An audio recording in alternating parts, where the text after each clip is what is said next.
Hey, welcome back to Deck Check, where you better check yourself before you deck yourself. Hi, I'm Ganesh, And I'm Samurai Dancer.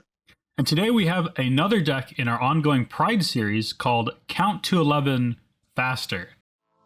Are you ready to take your cEDH gameplay to the next level?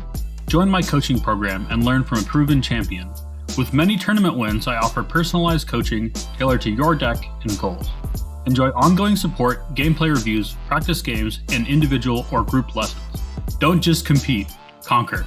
You can contact me anytime through the Discord link below. Yeah, so this is going to be the partner pairing of Kinnan and Godo.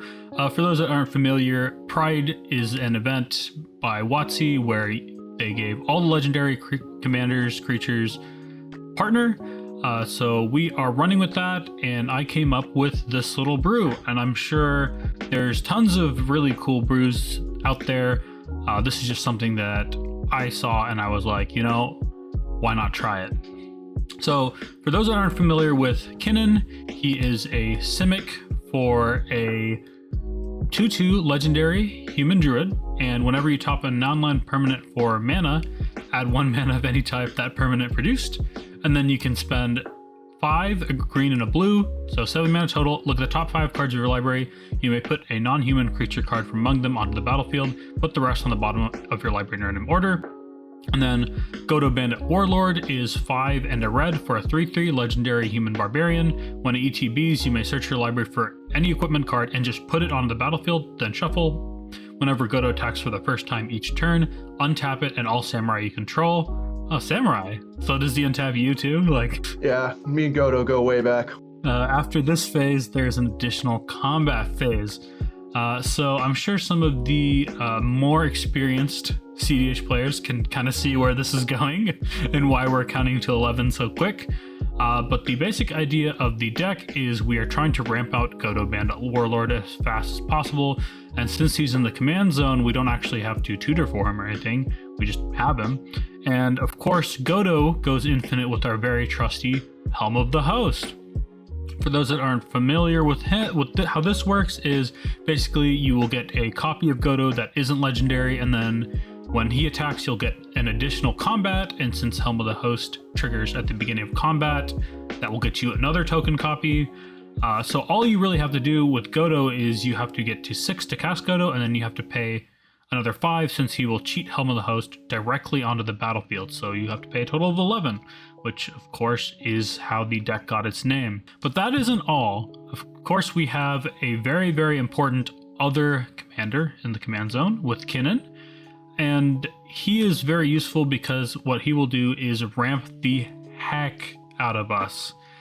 He's going to double all of our mana rocks and make getting to that 11 number very, very easy, very, very simple. And that's basically what he's there for. He also gives us access to counterspells, and his activated ability to pay 7 and just put a big creature on the battlefield is no slouch. So what are your thoughts on this kind of game plan, Samurai? Well, I've never been able to count to 11 because I don't know if you noticed, I only got like 10 fingers, so I have to normally look down and it's not appropriate. But it seems to me that you're taking big flips to do big hits, and using Godo as sort of like A plus B combo in the command zone, that's pretty solid. I've made my career off that concept. And I think as far as like partner pairings, this one is an underthought of but overly powerful one. Yes, and we'll have a video with some other content creators. I don't want to give away too much, but that's coming really soon. Yes. So let's talk about some of the combos. So, of course, I couldn't go without mentioning the Godo combo. That is the central combo of the deck, and that's part of what would make this so powerful and so consistent, is we never have to worry about having win condition. All we have to worry about is having enough mana. But that's definitely not the only thing that's in the deck. So for one, the other main combo of this deck is actually Underworld Breach. And believe it or not, there is an intuition pile with this. So for those aren't familiar, Underworld Breach basically is going to turn on all your cards in your graveyard, let you escape them all. So it's kind of like Yawgmoth's Will, and it combos very nicely with Lion's Eye Diamond, as well as our very trusty Brain Freeze, which those two will just kind of combo out. and let us win the game with a lot of storm. The intuition pile is something I wanted to specifically talk about because I don't know how many players are aware there is actually an intuition pile in Teamer, and it really caught my eye when I first saw it.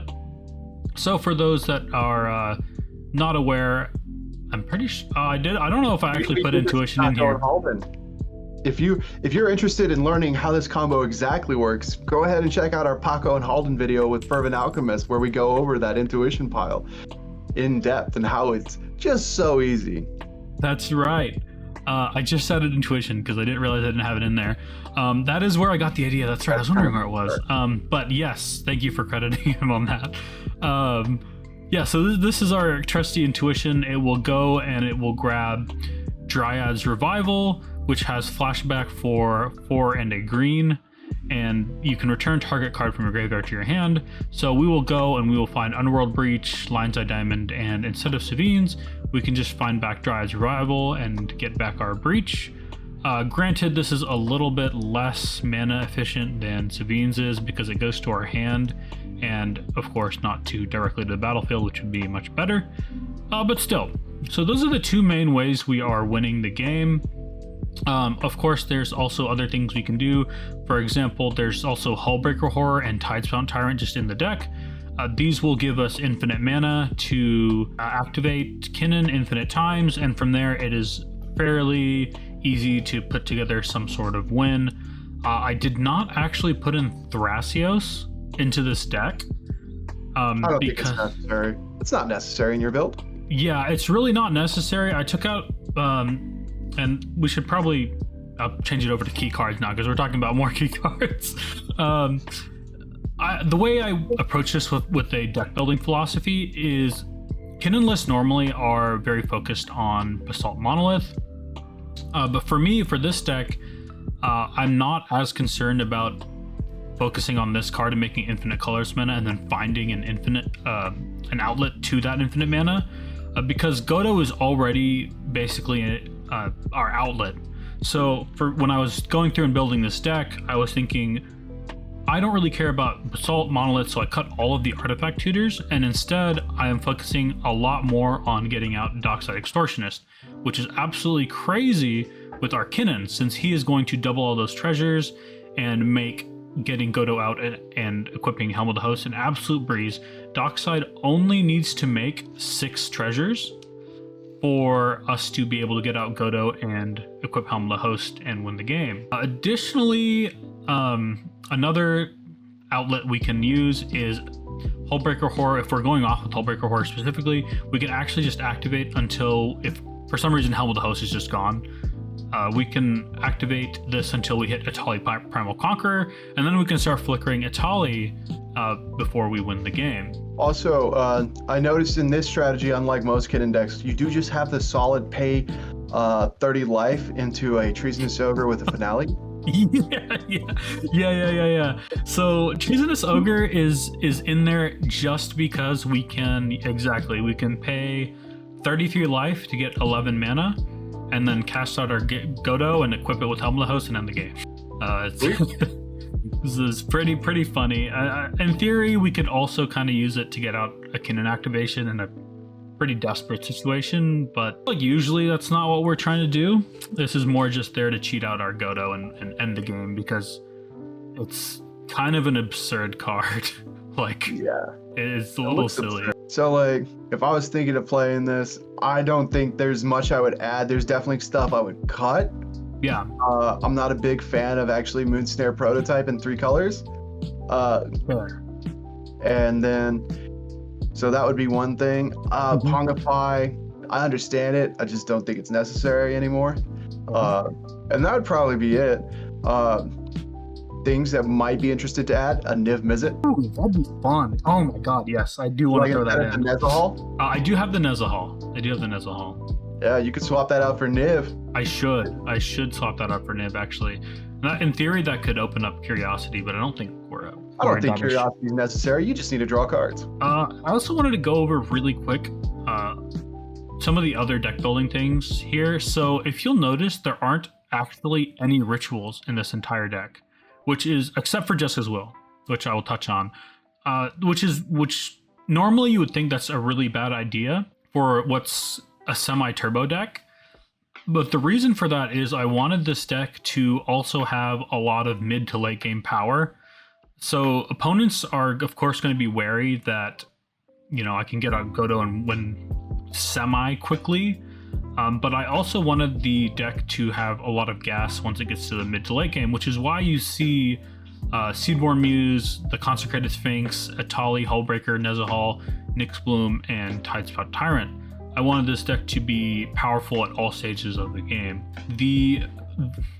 I'm also not on the Simian Spirit Guide, but I am on the Elvish, and my thought process behind that specifically was I'm playing a list that doesn't have good ways to make card advantage. So even though Simian would get me one closer to the 11 that Godo needs, personally, I would rather just have a Mana Rock. The reason I'm on Elvish and not Simian is because Elvish will help me get out Kinnan turn 1 or turn 2 or whatever, and I can just go from there, whereas Simian doesn't really do that. Kinnan is like the main enabler for this deck. Jessica's Will is a ritual, but it's in there just because it's so good. Like, it's just Jessica's Will is not just a ritual. Jessica's Will is a combo piece. Jessica's Will is the ritual. Jessica's Will is card draw. And in your deck, because Kinnan costs 2 mana, normally not a feature of Kinnan, you can get both of those modes on Jessica's pretty fast and immediately cast Godo. Yeah, exactly. Like, if I can get Jessica's Will, like, if Kinnan can make me, like, say 5 mana and I get a Jessica's Will for 6, that's the game right there. Wow, that sounds pretty awesome, man. Yeah. So what are your thoughts on this, Samurai, besides the cuts? Like, maybe One Ring is a cut and, like, I could put in a ritual or something. I don't think One Ring's a cut. I think this deck wants to take advantage of Temir good stuff and utilize card advantage. Like you said, you do have that option of going late game. But Godo doesn't really have that option because Godo's plan doesn't change at any point in time. Whereas for you, you can eventually just flip into stuff and just kill people. A lot of your stuff has uncounterable, and it's just an inevitable win. So I think going the One Ring, yeah, that's correct, especially because you're on Seedborn. Like I said, I'd swap Nezahal for Niv Mizzet. That's just something I've found over the years. Is just like Nezahal always seems really cool until it's not, and a lot of times it's never cool. That discard 3 is a hard penalty. I understand the professional face breaker, but I might not be on that. In honesty, I'd probably be on that new 2-drop red creature that gives your opponent a tap treasure and you an untapped treasure during your upkeep. Okay. Yeah, my thought behind the face breaker was when I have dorks out, I can attack players, and that will turn them into, instead of tapping for it gives me the treasures that are multifunctional. So they either ramp me, it turns Kinnan into a dork because he can attack and deal combat damage and get me treasures. It has menace itself, so it's hard to block, and if I need to sacrifice a treasure in a pinch, like I really need to rip a counterspell off the top, it can help with a deck that doesn't have a natural card advantage. But I can definitely see cutting this. This is like one of the 101st cards, if you will. Yeah, this might need to go for like Simian Spirit Guide or something. That I can see. All in all, looks great. Thanks, man. Cool. Yeah, so if you'd like to see the full deck list, of course, we will have it linked below. And make sure to like and subscribe if you like this sort of content. See you guys. Happy Pride. Happy Pride. See y'all later.